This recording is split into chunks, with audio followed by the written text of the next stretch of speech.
Muito bom dia a todos, mais uma vez, que a graça e a paz de Cristo Jesus esteja abraçando, esteja inundando, esteja reverberando todos os nossos corações nessa manhã. Amém?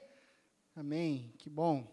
Sempre é bom ouvir esse amém, depois de 5 meses conversando, pregando para aquela câmera. Então, hoje, ver esses rostos, ter esse contato visual aqui, é maravilhoso e nos traz a sensação de comunhão, de família, de irmãos. Nós seguimos na nossa série desértica, por assim dizer, mas, além de ser desértica, percebendo sempre o cuidado de Deus ao tratar os nossos corações em momentos difíceis, em tempos realmente complicados. Semana passada a gente conversou sobre caminhos e foi bem interessante, porque quando nós falamos em caminhos, quando nós falamos em direções ou escolhas, eu preciso te lembrar que existem decisões que só você pode tomar por você. Ninguém mais pode tomar essa decisão, é só você. Não são seus pais, não são seus filhos, não é o teu chefe que toma essa decisão, mas sim você. Você é o responsável pelas decisões a respeito da sua vida. E geralmente são as mais difíceis. E isso é muito importante para nós, porque se você não sabe qual caminho seguir, você também não sabe aonde você vai chegar. Isso é lógico, isso é simples. Aonde nós queremos chegar? Essa é uma boa pergunta. E que caminho que você está percorrendo? Que caminho nós estamos percorrendo nessa jornada chamada vida? Que caminho Elias, o nosso personagem, percorreu? Se você está acompanhando essa série Deserto, você já percebeu que nós temos um personagem principal aqui. Nós começamos essa reflexão, primeiro livro de Reis, capítulo 16, o finalzinho do capítulo 16, e nós seguimos olhando a trajetória de Elias até aqui. Só para te lembrar, Elias é chamado por Deus para confrontar o rei Acabe, que numa sucessão de reis, ele é considerado o pior dos piores. O mais maldoso. As escrituras afirmam no capítulo 16 que Acabe fez o que o Senhor reprova. Aí você pensa assim, mas todos os reis de Israel fizeram o que o Senhor reprova, mas Acabe fez mais do que qualquer outro antes dele, e isso está registrado nas escrituras. De toda a sua lista de pecados, o pior foi desviar o coração do povo de Deus para a idolatria, e por isso a referência negativa do seu casamento. Ele fez o que era pior, porque, como se não bastasse, ele casou com Jezabel. E aí você fala assim, nossa, mas tão ruim assim casar com essa mulher? Sim, porque talvez, bem seguramente, Jezabel é a mulher mais perversa da narrativa bíblica, que manipulava o seu marido e, consequentemente, por essa manipulação, era ela quem governava Israel. Ela institui a adoração a Baal, o deus da tempestade, também institui a adoração a Aserá, a deusa da prostituição, e ela é uma assassina de mão cheia. Essa é a Jeza. Então, o povo começa a se desviar e começa a adorar falsos deuses. E os falsos deuses prometem o quê? No caso específico da ideia, da imagem de Baal, era uma safra abundante. Baal é o deus da chuva, da tempestade, também do sol, ele vai dar fertilidade, e se ele vai trazer fertilidade para a terra, ele vai trazer posses, e se vai trazer posses, vai me dar segurança, uma vida melhor, e assim o povo deixa de adorar o único e verdadeiro Deus atrás dessa promessa de Baal. Então, um belo dia, Elias entra no palácio de Acabe e diz, por causa dessa idolatria, não vai cair nenhum orvalho, nenhuma chuva nos próximos anos, exceto mediante a minha palavra. Então, a mensagem de Elias para Acabe é uma afronta. E muito mais do que uma confrontação, uma provocação, que atinge apenas Acabe e Jezabel, não, essa confrontação é contra Baal, é contra os falsos deuses. E a seca vem, a fome chega. E a gente já tem um cenário de multidões, pessoas morrendo de fome. 1 ano de seca. 2 anos de seca. Elias vai para Querite nesse tempo, e nós conversamos sobre isso. Ele é alimentado por corvos. Depois ele é direcionado para Sarepta. Em Sarepta ele é alimentado por uma viúva e vê o milagre da multiplicação da farinha e do azeite ali acontecendo na casa da viúva. O filho da viúva morre. Mas Elias já estava morando com aquela viúva, havia no mínimo 1 ano. Aquele filho morre. Elias, como um servo do Senhor, ele já não olhava para aquele menino como um desconhecido, mas Elias muito provavelmente já tinha adotado aquele menino como seu próprio filho. E ele ora, ele clama a Deus, ele pega o corpo daquela criança, coloca na cama e clama a Deus. Deus faz um milagre na vida desse menino. E Deus ressuscita aquela criança, o filho da viúva.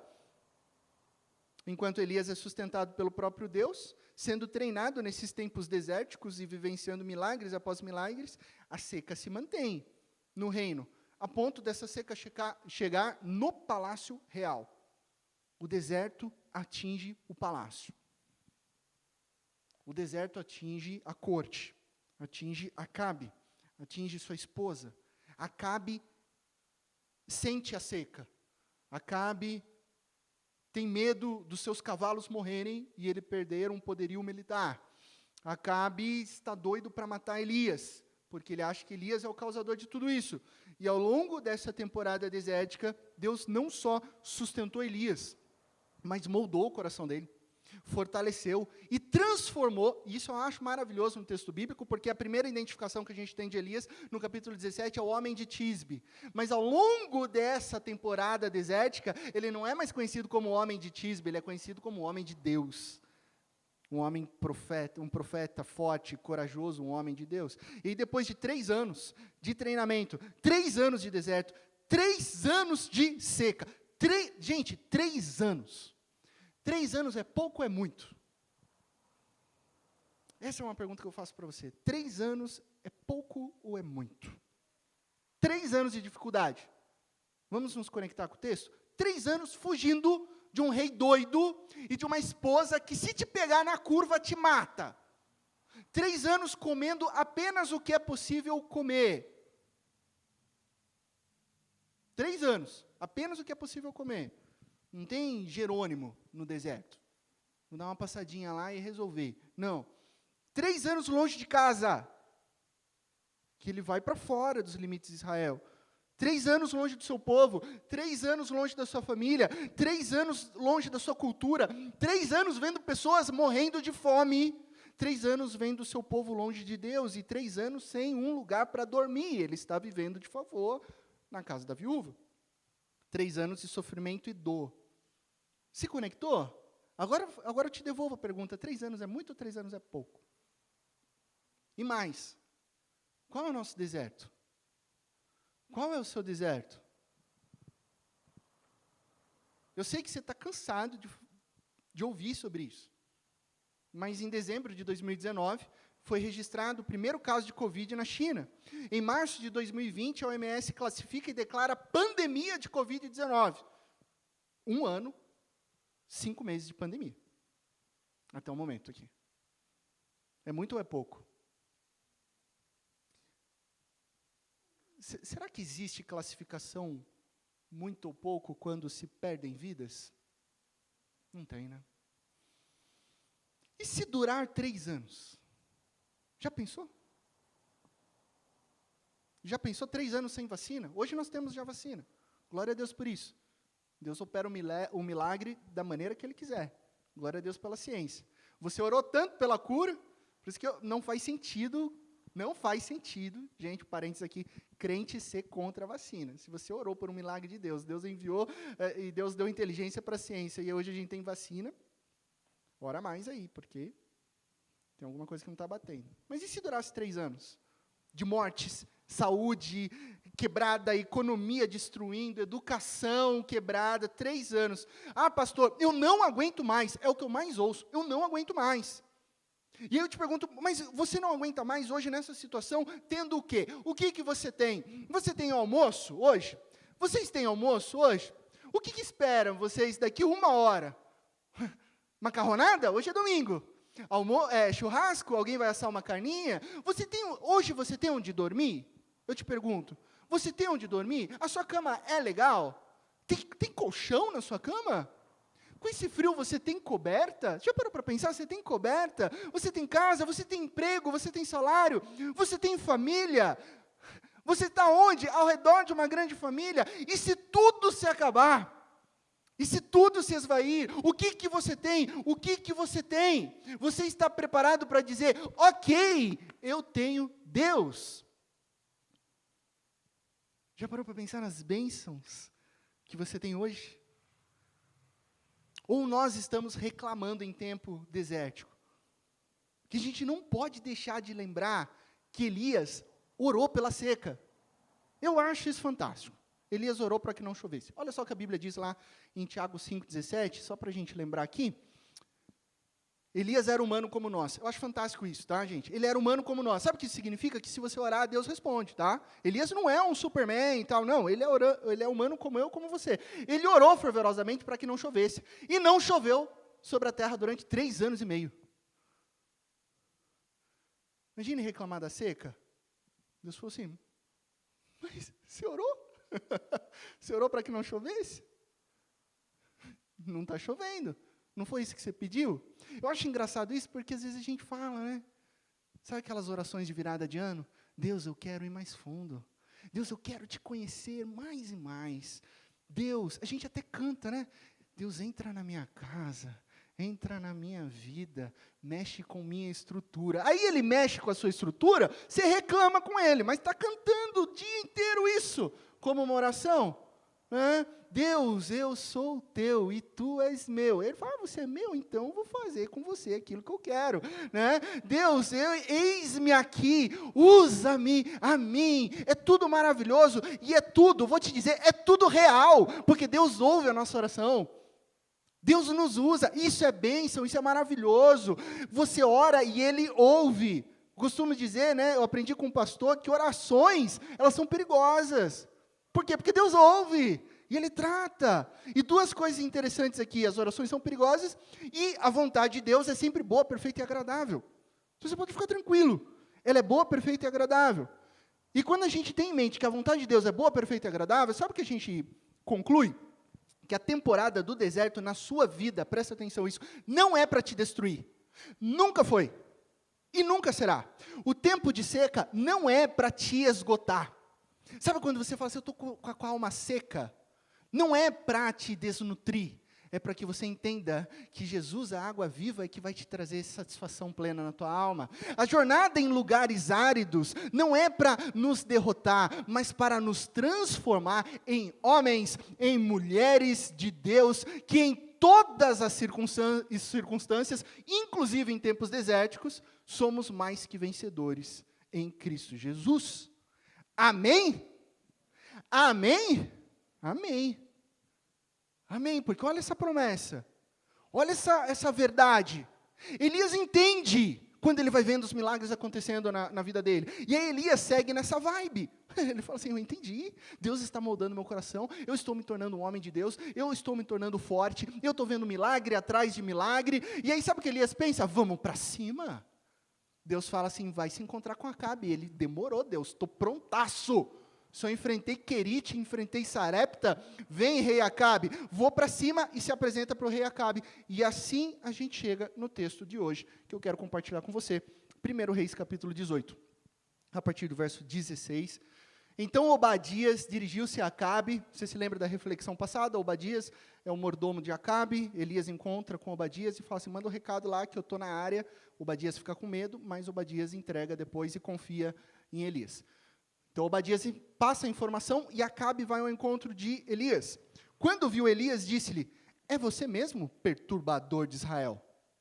Não tenho perturbado Israel, Elias respondeu, mas você e a sua família têm. Vocês abandonaram os mandamentos do Senhor e seguiram os Baalins. Agora convoque todo o povo de Israel para encontrar-se comigo no Monte Carmelo. E traga os 450 profetas de Baal e os 400 profetas de Aserá que comem a mesa de Jezabel. Comem a mesa de Jezabel. Olha que informação. Enquanto o povo morre de fome, os falsos profetas estão se banqueteando. Eles não têm compaixão de quem morre de fome. Eles estão lá, curtindo a mesa de Jezabel. Estão entregues o governo político da época. Versículo 20. Acabe convocou então todo Israel e reuniu os profetas no Monte Carmelo. Elias dirigiu-se ao povo e disse, até quando vocês vão oscilar para um lado e para o outro? Se o Senhor é Deus, sigam-no, mas se Baal é Deus, sigam-no. O povo, porém, nada respondeu. Disse então Elias: eu sou o único que restou dos profetas do Senhor, mas Baal tem 450 profetas. Tragam 2 novilhos, escolham eles um, cortem-no em pedaços e o ponham sobre a lenha, mas não acendam fogo. Eu preparei o outro novilho e o colocarei sobre a lenha, e também não acenderei o fogo nela. Então, vocês começam, vocês invocarão o nome do seu Deus, e eu invocarei o nome do Senhor. O Deus que responder por meio do fogo, esse é Deus. Então o povo disse: fechou? Vamos ver.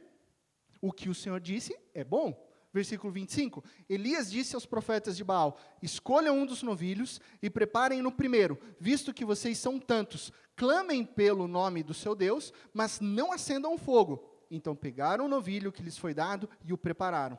E clamaram pelo nome de Baal desde a manhã até o meio-dia. Ó Baal, responde-nos! Ó Baal, responde-nos! Gritavam e dançavam em volta do altar que haviam feito, mas não houve nenhuma resposta. Ninguém respondeu. Ao meio-dia, Elias começou a zombar deles. Gritem mais alto, dizia, já que ele é um Deus, quem sabe está meditando, ou ocupado, ou viajando. Talvez esteja dormindo e precise ser despertado. Então passaram a gritar ainda mais alto e a ferir-se com espadas e lanças, de acordo com os costumes deles, até sangrarem. Havia uma dança ali, eu não vou reproduzir essa dancinha aqui, tá, né? A esposa já olhou para mim e falou: não faça. Ok, esposa, sou um homem sábio e respeitarei a tua posição. Mas era meio que um zigue-zague, vai e volta, isso foi se intensificando, e era cortar-se mesmo, até sangrar, como se o sangue ele pudesse mover o coração do falso Deus. Ok, versículo 29, passou o meio-dia e eles continuaram profetizando em transe até a hora do sacrifício da tarde, mas não houve resposta alguma. Ninguém respondeu. Ninguém deu atenção. Versículo 30, então Elias disse a todo o povo: aproximem-se de mim. O povo aproximou-se e Elias reparou o altar do Senhor que estava em ruínas. Ele repara um altar, estava largado, esquecido, quebrado. A primeira coisa que ele faz é: eu vou reparar isso daqui. Depois apanhou 12 pedras, uma para cada tribo dos descendentes de Jacó, a quem a palavra do Senhor tinha sido dirigida, dizendo-lhe: seu nome será Israel. Isso é simbólico também, o reino já estava dividido, 10 tribos para um lado, 2 para o outro. Ele fala assim: esse altar é de Israel, não é de uma parte nem de outra, é de todo Israel.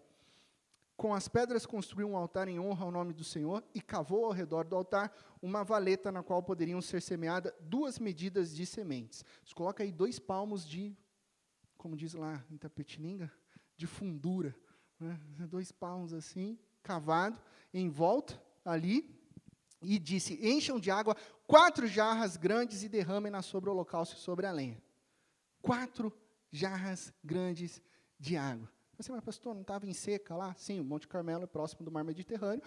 Água salgada tinha, né? Só não dá para beber. Então eles tinham que descer, pegar uma jarra, voltar, descer, pegar outra jarra, voltar, descer. Fizeram isso 4 vezes, Elias só olhando e enchendo.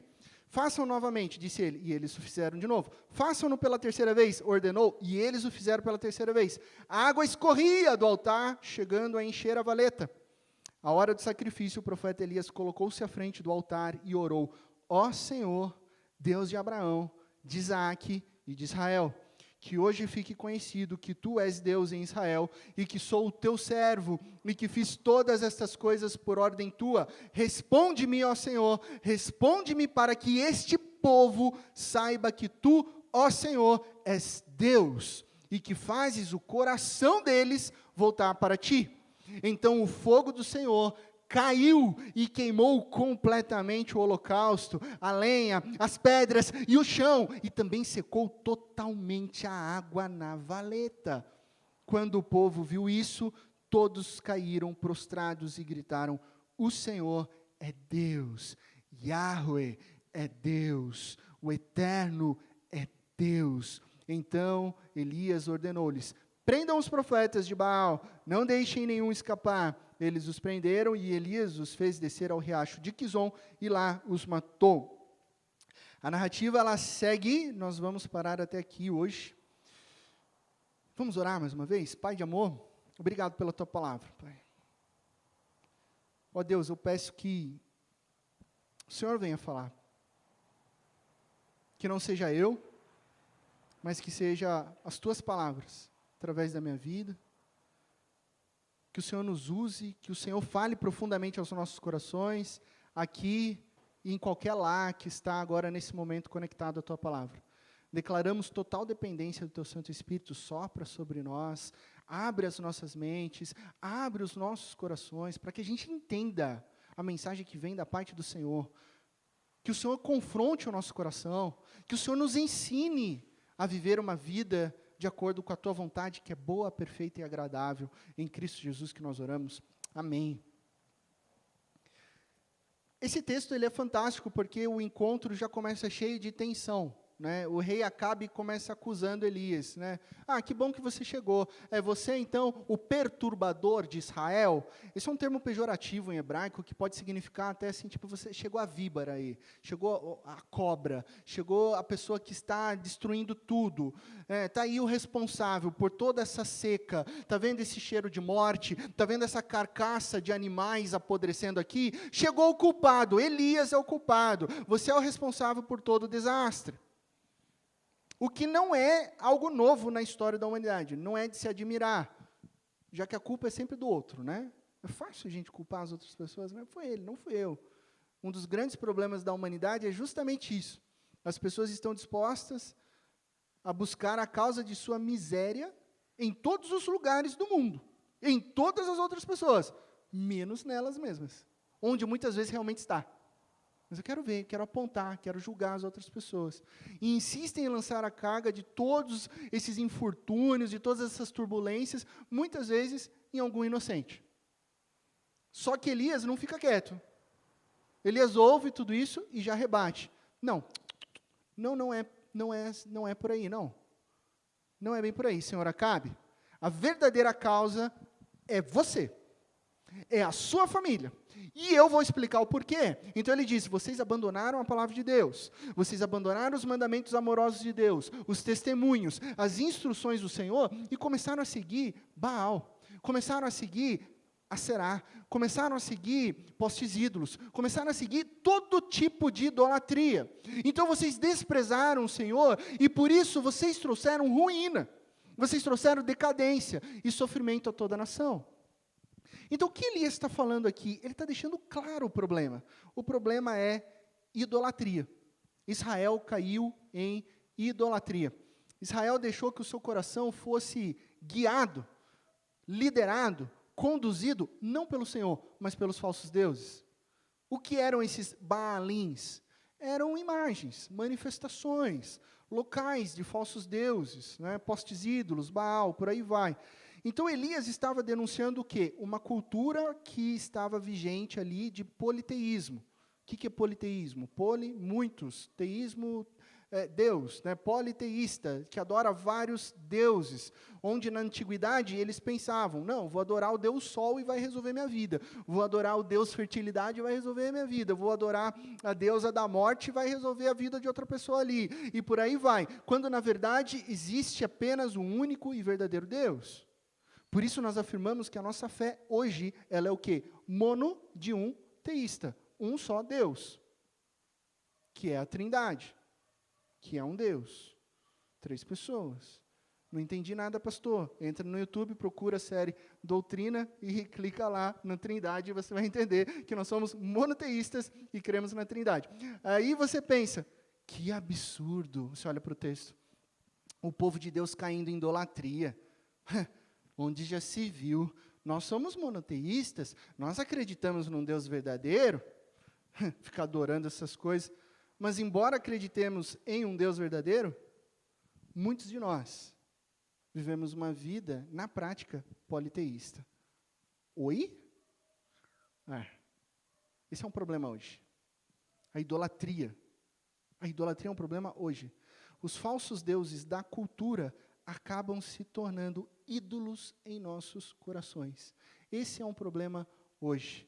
Veja bem o que eu estou dizendo aqui. Não é que existam pessoas que tinham hoje tem uma estátua de Baal. sabe, na sua casa, um postezinho de acerar. Não, dificilmente exista algo assim. Mas a idolatria, ela está presente em novas e diferentes formas, entre aspas, mais aceitáveis socialmente. O que seria um falso Deus?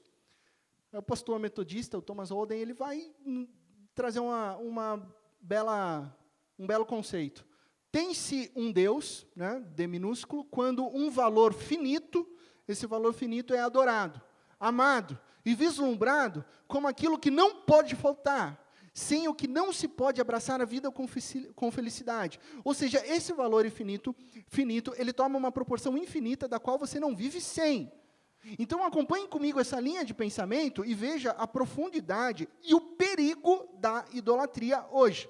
Quando esse valor finito, quando esse valor não absoluto é transformado em absoluto, tornando-se um centro de valor, tudo o que você julga é a partir desse centro de valor.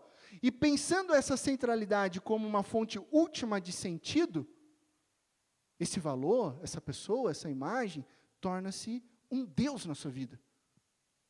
Porque ele torna a centralidade do seu coração. E isso é idolatria. E eu acho fantástico o que ele chama de valor. Sabe por quê? Porque nessa perspectiva, qualquer valor, seja ruim, ou seja, por incrível que pareça, bom, pode tornar-se um ídolo. Valores bons podem tornar-se um ídolo, um falso Deus no seu coração. Séculos atrás, o teólogo João Calvino afirmava que o coração do homem é uma fábrica de ídolos. Martinho Lutero dizia antes que meu pior inimigo está dentro de mim, se chama meu coração. Ainda assim você fica pensando, pastor, 2021, até parece. Nós somos seres inteligentes, racionais. Ninguém vai esculpir em madeira um ídolo. Ninguém vai esculpir em metal ou pedra. Ninguém vai pegar um Funko Pop ali do Thor e ficar adorando. Oh, Thor. Papo furado, até parece. É um ídolo de plástico. Alguém fazer sacrifício, até parece. Até parece mesmo. Por quê? Engana-se quem acredita que a idolatria esteja condicionada apenas à confecção de uma imagem. Quando eu falo que a transformação de um valor não absoluto em absoluto na sua vida é idolatria, eu estou afirmando para você que o seu coração, que o meu coração, pode pegar qualquer valor bom e transformar num ídolo. Sabe o que eu estou dizendo? Pode pegar a sua profissão e virar idolatria, a sua carreira virar idolatria, um amor virar idolatria, uma posse virar uma idolatria, até mesmo uma pessoa virar um ídolo no seu coração, algum membro da sua família pode ser idolatrado, desde que você faça isso a sua fonte última de sentido, isso será idolatria. Toma cuidado com aquelas palavras, eu não vivo sem chocolate. Antigamente, né, quando eu falo antigamente, talvez não atinja assim, essa faixa de idade, tão jovem aqui, assim, mas eu lembro de eu ser pequeno na casa da minha avó, e falou assim, e ela fazia, nossa, um frango com casquinha, eu falava, nossa, vó, eu adoro frango com casquinha. Adorar, não. Adorar só a Deus. No começo eu ficava emburrado, eu falava, não, vó, é maneira de expressar. E hoje, a gente para e pensa, ela estava certa. Ela estava certa. Primeiro que se você começa a falar que, não precisa usar a palavra adorar, mas o amor, por exemplo. Se na mesma frase você fala assim, eu amo a minha esposa e eu amo chocolate, tem alguma coisa errada. Porque você colocou no mesmo nível de amor. Então já tem uma negligência com o uso da palavra. Já tem uma negligência com o verdadeiro sentido. É impossível você amar uma coisa na mesma proporção que você ama uma pessoa. Se for possível, tem algo muito errado com o seu coração. E se a gente falar em adoração, né, eu não vivo sem o meu trabalho. Como assim? Você não vive sem? Você tem que fazer essa pergunta. Porque pode ser que você tenha colocado toda a sua esperança, toda a sua expectativa e todo o sentido da sua vida na sua vocação.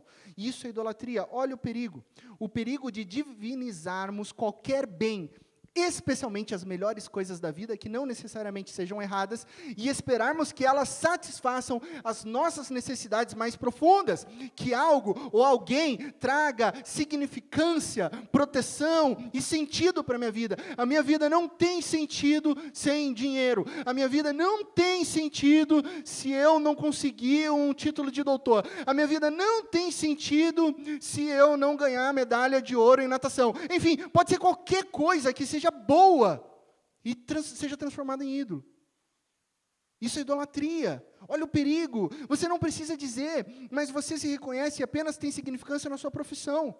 Você não percebe, mas você não se apresenta dizendo o seu nome e o que você gosta de fazer. Você responde assim, meu nome é doutora sei lá o quê. Quem é você? Você fala assim, eu sou odonto. Não, quem é você? Eu não perguntei o que você faz. E as pessoas têm dificuldade quando encontram pessoas novas. Um tempo atrás, muito distante atrás, a gente se reunia em lugares públicos, né, antes da Covid e tal. Às vezes conhecia pessoas novas ao redor de um... Ei, você é de onde? Você... Quem é você? Se apresente. Eu sou médica da Unicamp. Não, mas quem é você? Eu quero saber seu nome, o que você gosta de... Não o que você faz. A pessoa não consegue, ela tem que falar, porque o sentido da vida dela está num título. É um falso Deus. Esse falso Deus pode ser seu esposo. Esse falso Deus pode ser sua esposa. Se você coloca toda a sua segurança e proteção na dependência do seu cônjuge, você transformou o seu esposo ou sua esposa em um ídolo. E você vai se frustrar. Eu tenho 10 anos de casado. Pergunta ali para a esposa se eu sou legal o dia inteiro. Coloca expectativas irreais e você vai ver a frustração. Você pode idolatrar seus filhos. Você pode fazer dos seus filhos ídolos, quando você literalmente vive, investe, dispõe todas as energias e recursos, porque na verdade os seus filhos acabam tendo uma posição de controle na sua vida, universal no seu coração. E eu poderia continuar citando aqui, respeito, sucesso, beleza, inteligência. Um ministério cristão pode se tornar um ídolo e tantas coisas boas que podem ser distorcidas. O pastor Tim Keller, ele diz o seguinte, um Deus falso, um falso Deus, é qualquer coisa que seja tão central e essencial em sua vida, que caso você a perca, achará difícil continuar vivendo. Como que eu identifico um falso Deus na minha vida? É aquilo que você ama, confia e obedece, cegamente. Toma cuidado com aquilo que você ama, confia e obedece.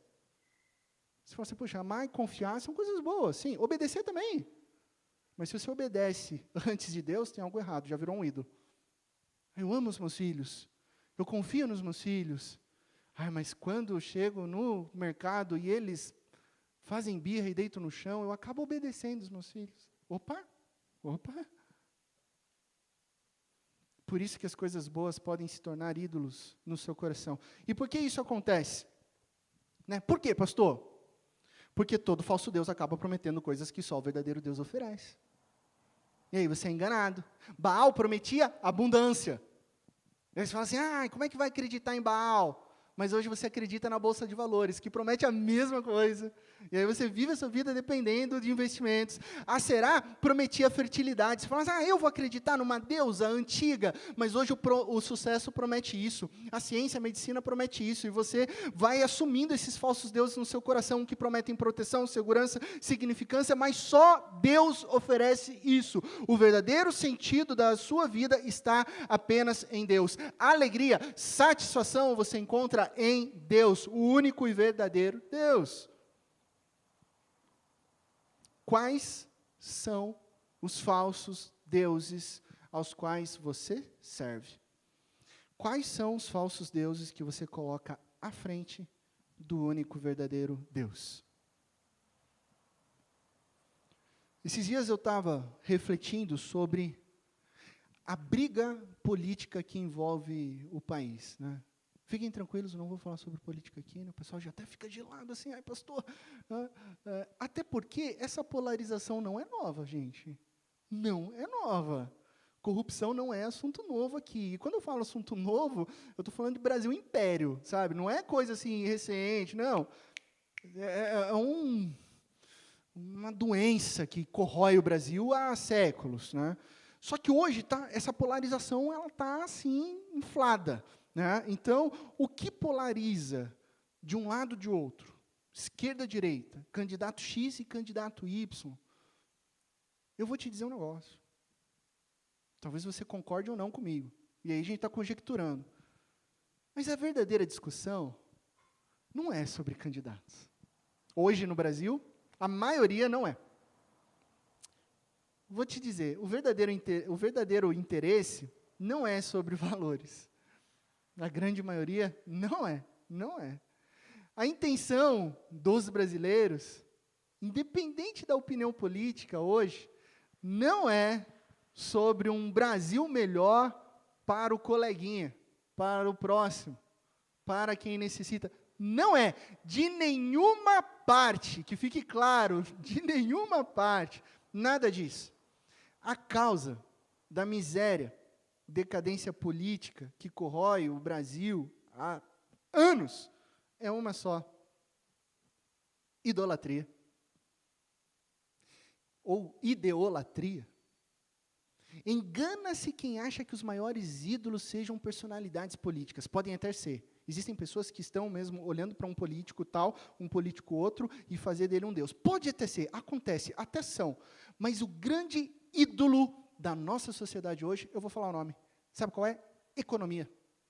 Esse é o grande ídolo. Porque, no final das contas, o candidato que nos oferecer segurança, proteção e dinheiro no meu bolso e não no bolso de mais ninguém, esse satisfez o grande ídolo do meu coração. Para mim, esse é o grande ponto da discussão política. É quem vai oferecer. Quais são os ídolos os quais você serve? Novamente afirmo, qualquer coisa pode se tornar um ídolo. Vou falar da minha dificuldade aqui. Vou confessar aqui para vocês. Sabe qual é a minha maior dificuldade? A todo momento querer fazer da minha vocação um falso Deus. Fazer da igreja o meu falso Deus. Fazer da igreja a minha igreja. Né? E aí eu caio em dois perigos, né? Em dois pecados. O da idolatria, porque eu acabo adorando a minha vocação, e eu caio também no pecado do adultério, né? Porque a igreja ela é noiva de Cristo, ela não é minha noiva. Eu só estou cuidando daquilo que Deus me confiou. Pastorei o meu rebanho. Não é meu rebanho do Laci, é rebanho de Cristo Jesus. Então, a todo momento eu tenho que ficar atento para que o meu ministério não se torne o número 1 na minha vida antes de Deus. A todo momento eu tenho que ficar atento para que a minha esposa e minha filha não se tornem número 1 antes de Deus. Elas são o número 2. Mas o número 1 é Deus. Então a gente tem que se policiar. São coisas boas, coisas maravilhosas. Por isso, Elias faz uma declaração profética muito forte no versículo 21, e é onde eu quero dar ênfase nessa manhã, onde ele não fala com Acabe. Ele fala com o povo, tá, gente? Olha só o versículo 21. E você que está fazendo notas, você que está com a Bíblia aberta, estou vendo muita gente aqui anotando, riscando a Bíblia, isso é bênção demais, aproveita, risca mesmo. Depois você faz com calma e vai sublinhando a palavra povo. Porque Elias ele vai falando com o povo. E o povo vai tendo insights, vai tendo posições. Aqui o povo nada respondeu, mas acompanhem comigo. Elias dirigiu o seu povo e disse: até quando vocês vão oscilar para um lado e para o outro? Presta atenção nisso que a gente está lendo. Até quando vocês vão oscilar para um lado e para o outro? Ele continua: se o Senhor é Deus, sigam-no. Se o Baal é Deus, sigam-no. Olha o que Elias falou. E o povo nada respondeu. Talvez esse seja o versículo mais importante da nossa reflexão hoje. Porque a pergunta para nós hoje: até quando eu e você vamos ficar oscilando de um lado para o outro? Até quando você vai ficar paralisado na sua indecisão? Até quando você diz com a boca que é monoteísta, mas sua vida é uma prática politeísta? Você é guiado por falsos deuses. Até quando nós vamos vacilar? Até quando nós vamos oscilar? Até quando a gente vai hesitar? Se Elias estivesse aqui hoje e chegasse ali para aquela porta, pele de camelo, mastigando um gafanhotinho na boca, de chinelo, meio descalço, e falando: Laci, sai daí que eu vou pregar. O que ele falaria para nós hoje? Que mensagem profética ele iria entregar aos nossos corações hoje? A gente ia virar para Elias e falar, Elias, sabe o que é? A gente ama tanto a Deus, só que não dá para obedecer em todas as coisas, né, Elias? Sabe como que é? A gente adora tanto o Senhor, mas eu não posso parar com aquilo que eu estou fazendo, já estou no meio do caminho.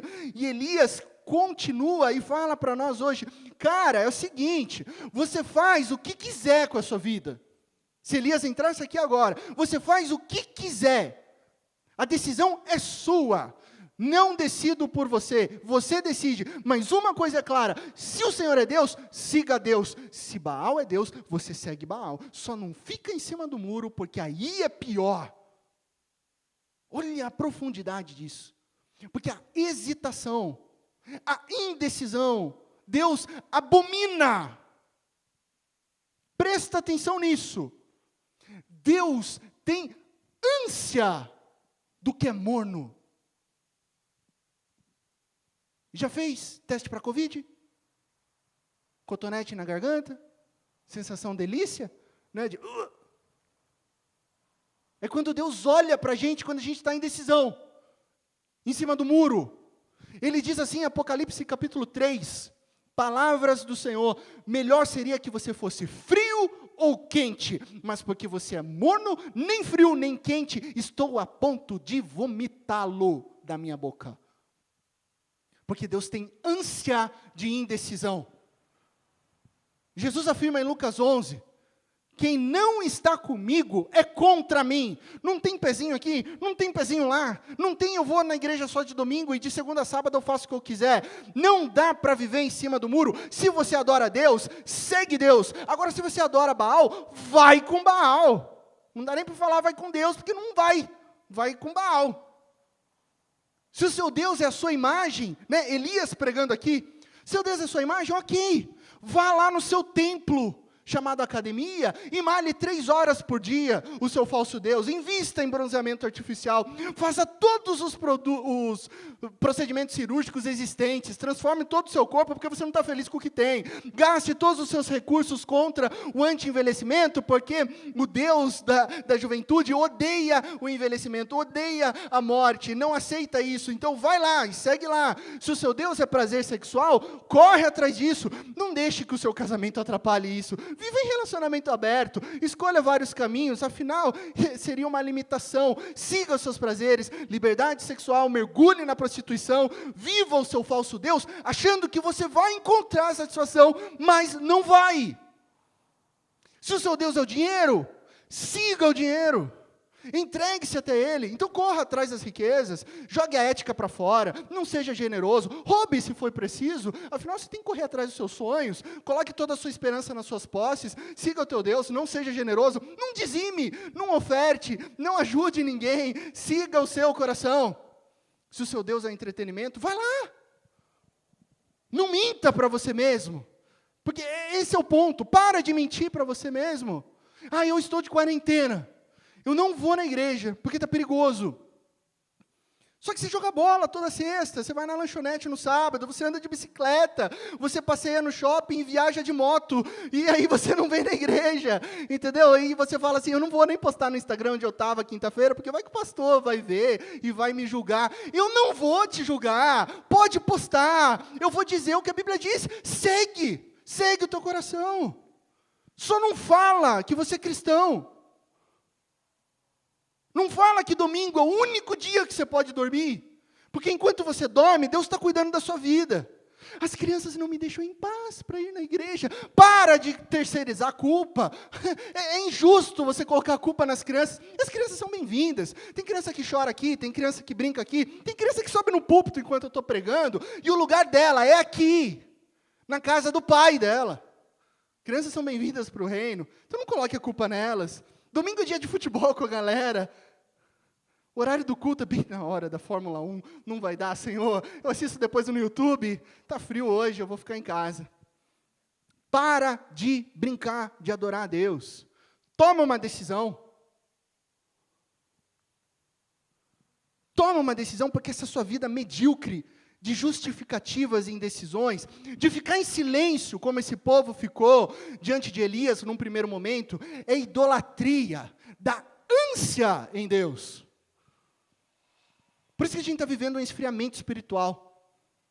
A pandemia só acelerou. A pandemia foi a desculpa para eu não ir na igreja mais. A pandemia foi a desculpa para eu não ler a Bíblia. Ah, pastor, eu estou te acompanhando lá no YouTube, lá, acho que quarta ou quinta eu dou uma olhadinha. Sério. Sério.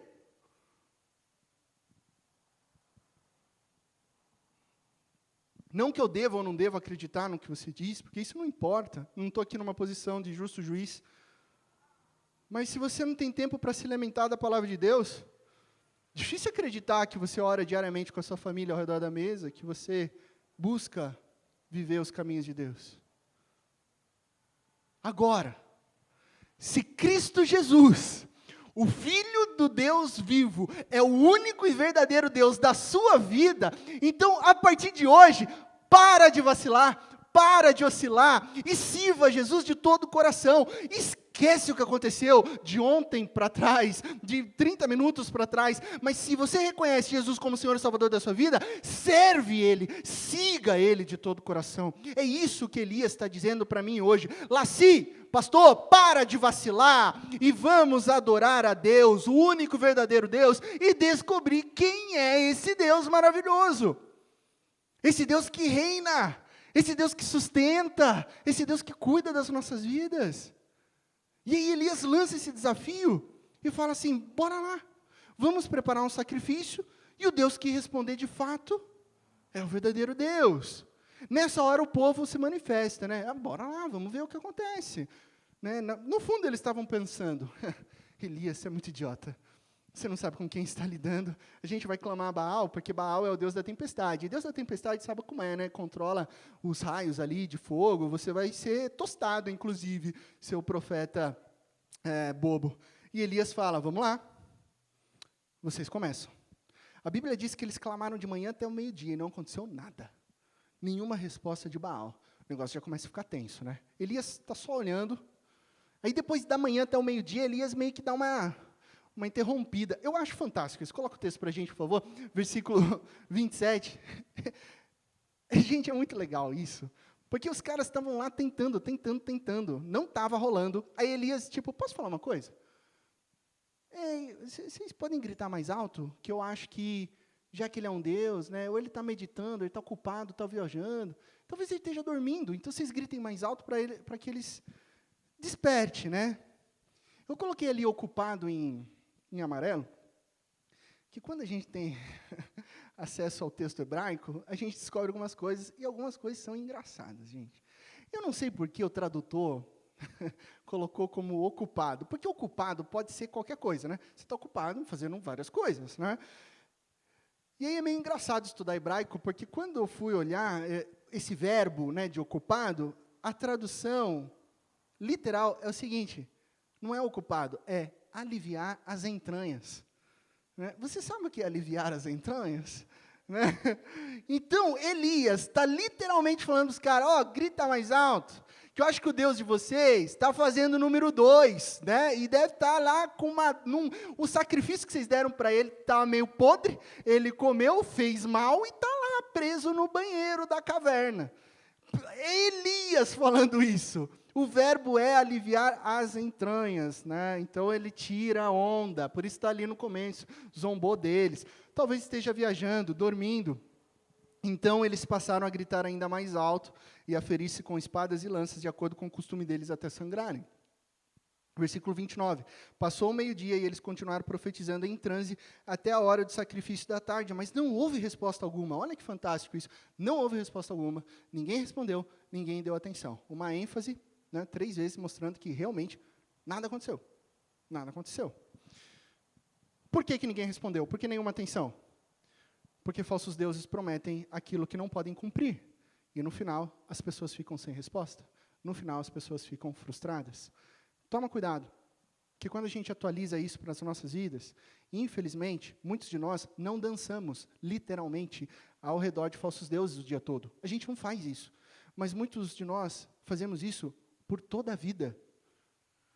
Dançando para dinheiro, dançando para título, dançando para alguma pessoa, louvando, servindo. Algum falso Deus que está prometendo, seja qualquer coisa, né? São 3 vias de promessa onde elas se desdobram, né? Que é o sexo, poder e dinheiro. Essas são as 3 vias. O resto são ramificações. Só que nunca, nada disso, nem sexo, nem poder, nem dinheiro, vai trazer satisfação para a sua vida. Não vai. São coisas boas que devem ser realizadas dentro da aliança de Deus. Mas elas não vão te trazer satisfação. Eu não casei com a minha digníssima esposa ali, mulher virtuosa, e nem ela comigo, no seguinte termo, de tipo, nós seremos felizes. Então eu estou casando com ela para ser feliz. Ela está casando comigo para ser feliz. Não. Nós somos felizes em Cristo Jesus. A nossa felicidade que acontece no casamento é fruto da obra de Jesus nas nossas vidas. Percebe? Mas a nossa felicidade está em Deus. E porque está em Deus, Ele abençoa o nosso casamento. Esse é o ponto. Então Elias faz o quê? Depois que ele vê isso, ele fala, chega, parou. Parou, galera. Agora é a minha vez. Versículo 36. A gente está saltando aqui os versículos por causa do tempo. A hora do sacrifício, o profeta Elias colocou-se à frente do altar e orou. Ó Senhor, Deus de Abraão, de Isaac, de Israel, que hoje fique conhecido que Tu és Deus em Israel, e que sou Teu servo, e que fiz todas essas coisas por ordem Tua. Responde-me, ó Senhor, responde-me, para que este povo saiba que Tu, ó Senhor, és Deus, e que fazes o coração deles voltar para Ti. Uma oração pequena, uma oração simples, mas uma oração muito profunda, uma oração muito bela. Acompanhe comigo o poder dessa oração. Existe um porquê nessa oração. Existe uma razão dessa oração. E Elias diz, para que o povo saiba que o Senhor é Deus, para que os corações voltem para Deus, que os corações saiam da indecisão, saiam desse muro, saiam dessa mornidão, e não corram para os falsos deuses, mas que venham e voltem para o Senhor. Olha que coisa linda. A oração é por volta. Volta. Seja transformado. E qual que é a resposta de Deus? Porque aí a gente vai descobrir o desejo de Deus. Porque Elias falou, se vocês querem seguir, seguem. Se vocês não querem seguir, seguem. Então a resposta de Deus diz muita coisa sobre o caráter de Deus. Deus pode pegar um raio e matar todo mundo, geral. Povo, profeta, Acabe, não sobrar ninguém e falar, Elias.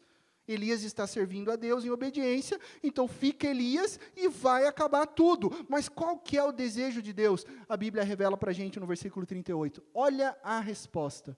Então o fogo do Senhor caiu e queimou completamente o holocausto, a lenha, as pedras e o chão. E também secou totalmente a água na valeta.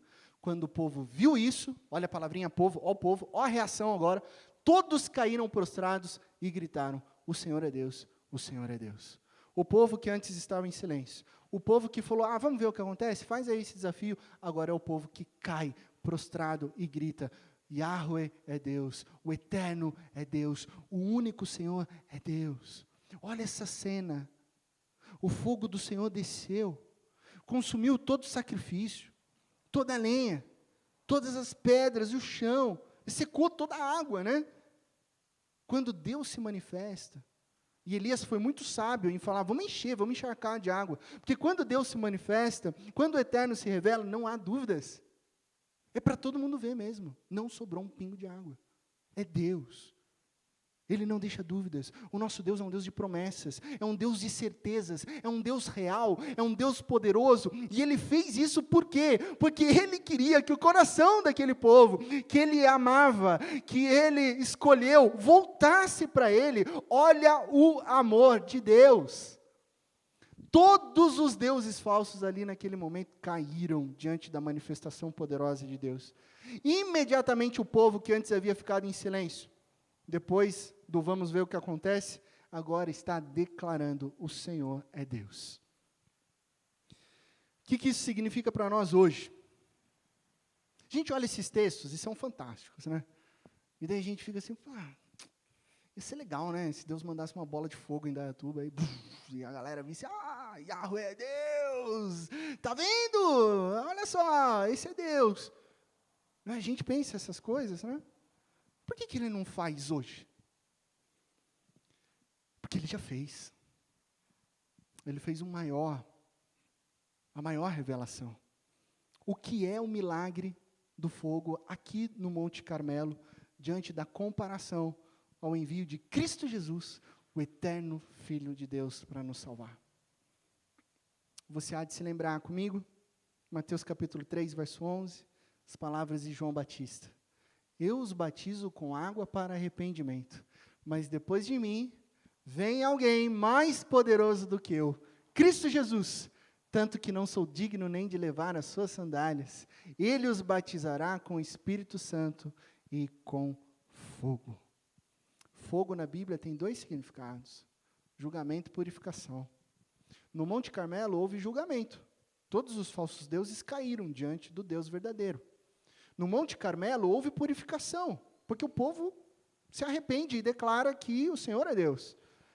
Isso aconteceu por um momento, isso aconteceu por um período. Você que tem a sua leitura bíblica, você vai ver que o povo logo cai em idolatria de novo.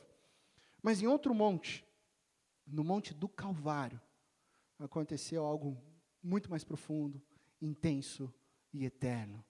No Monte do Calvário, Cristo Jesus, o Filho de Deus, foi crucificado. No Monte do Calvário, o príncipe da vida derramou o seu precioso sangue por mim e por você. E lá no Monte do Calvário, Deus manifestou o seu fogo.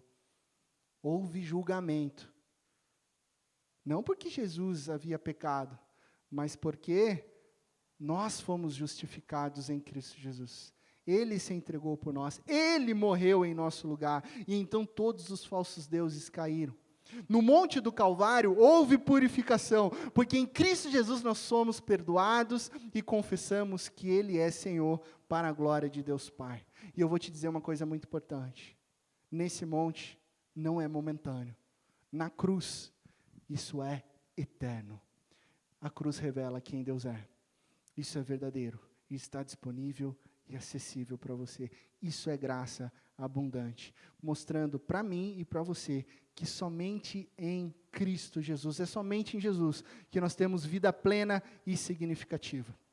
Em Cristo Jesus, todos os falsos deuses caem e Ele permanece vivo para sempre.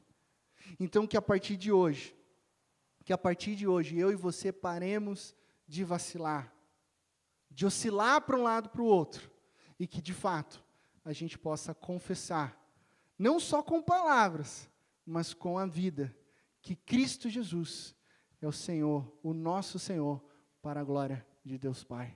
Amém? Amém. Eu quero te convidar a se levantar, vamos orar. Você pode se colocar em pé, daqui a pouco a gente vai cantar uma canção que fala sobre o poder de Cristo Jesus, o poder de Deus. Mas eu queria orar por você nesse momento. Talvez o seu coração tenha dado uma oscilada nos últimos dias. Talvez a pandemia tenha esfriado um pouco a tua fé, as dificuldades te abalaram. Mas hoje é tempo de voltar para o Senhor. Hoje é tempo de entender que somente Cristo Jesus traz sentido, significância, proteção e segurança para as nossas vidas. Porque Ele é o nosso único e verdadeiro Deus. Pai de amor, nós te louvamos por essa manhã, por esse momento, pela Tua palavra, Deus. Ó Deus, palavra que nos confronta, palavra talvez dura aos nossos corações, mas que tem o intuito não de nos derrubar, mas pelo contrário, de nos moldar e nos transformar em homens e em mulheres firmes e fortalecidos no Senhor, Pai. Deus, eu te louvo pela vida de cada pessoa aqui. Ó Deus, se nós estamos oscilando, se muitas vezes nós estamos em caminhos de indecisão, hoje nós declaramos que nós seguimos o Senhor. A partir de hoje nós declaramos que o Senhor é o nosso único e verdadeiro Deus, e que as nossas vidas são e sempre serão guiadas pela Tua vontade, que é boa, perfeita e agradável. Ó Deus, se existem pessoas que ainda não conheciam o Teu nome, Pai, que ainda não sabiam desse verdadeiro significado, que o Senhor venha agora transformar esses corações diante da Tua palavra que é viva, Pai. Que o Senhor venha inundar, que essas pessoas se sintam abraçadas, que elas reconheçam que Cristo Jesus é o Senhor e Salvador da vida delas, Pai. Porque é isso que nós reconhecemos agora, o Senhor é o nosso Deus, Cristo Jesus é o nosso Senhor, e nós confessamos isso não pela nossa glória, por nossa glória, mas para a glória do Senhor, Pai. Obrigado por isso, porque a nossa vida tem sentido. Obrigado porque a nossa vida tem segurança. Obrigado porque não aconteça o que acontecer, o Senhor permanece sendo a nossa rocha, Pai. Obrigado porque o Senhor tem poder para salvar. O Senhor nos resgata de nós mesmos, nos tira das trevas e nos coloca na Tua luz, Pai. Ó Deus, que a cada dia a nossa fé cresça, aprofunde-se no conhecer de Cristo Jesus, e assim a gente brilhe cada vez mais à luz de Jesus, o nosso Senhor, o nosso Salvador. Obrigado, Pai, obrigado pela salvação, obrigado porque hoje nós podemos Te seguir, porque antes de seguirmos o Senhor, a sua bondade, a sua fidelidade e o seu amor leal sempre nos perseguiram e sempre nos perseguirão. Obrigado por isso, em Cristo Jesus. Amém, Pai, amém. E agora, irmãos e irmãs, que a maravilhosa graça de nosso Senhor e Salvador, Cristo Jesus, que o amor incalculável de Deus, o nosso eterno Pai, que as consolações, a presença e o poder do Santo Espírito de Deus estejam com todos vocês, não somente nessa manhã, mas para todos sempre. Amém e amém.